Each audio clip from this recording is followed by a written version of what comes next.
Energy of the threshold. About this video article.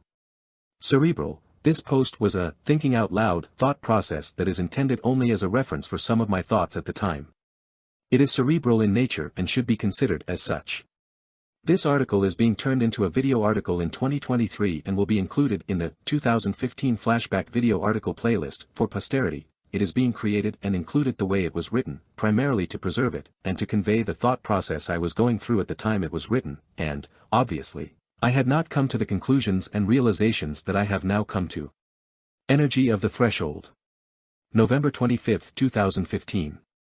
The fact that there is a threshold for the size of the star and the beginning of fusion would indicate that with enough data, you would realize that the iron core is the dictating fact regarding fusion.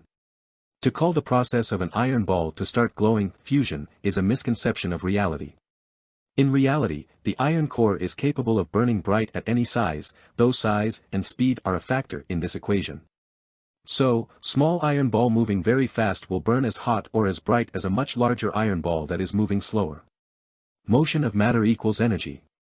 Now, looking at the contents of the cosmos itself, you will quickly realize that the universe is a large sack of iron balls.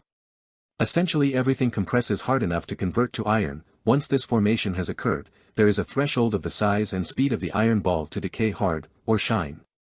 The iron ball that starts to decay harder because of its size and speed is a star. The star starts to shine. This is the star large enough in size and speed that it can decay fast enough for its electromagnetic spectrum, on an elemental level, to decay fast enough, that the energy that it releases, is the exact reverse of fusion. It is decay, but the energies are the same.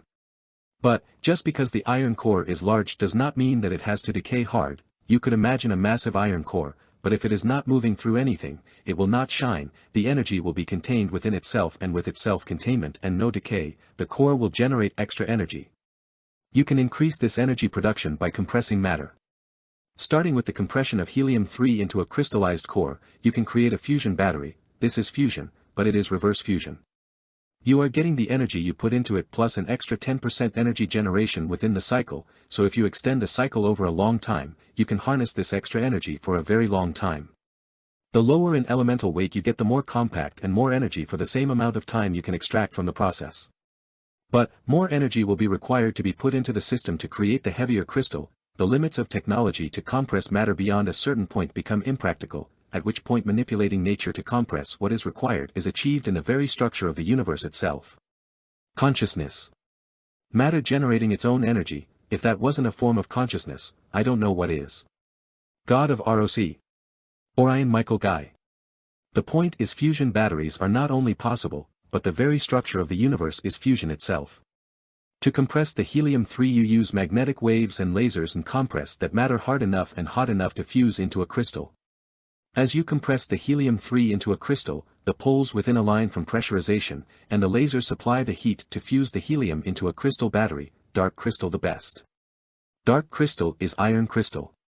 Because of the orientation of the poles, these fusion batteries will supply steady constant energy based on the mass and rate of decay of the crystal. If this is choked, an exact constant charge will be produced that can last indefinitely based on the original structure and quality of the cycle, but needless to say for a very long time. The fusion battery lasts about forever, or for a long time, about forever if gold. This process can be scaled up to heavier elements beyond helium, but not by much. For that, harvesting dark crystals is the best option. That's where you get your crystallization.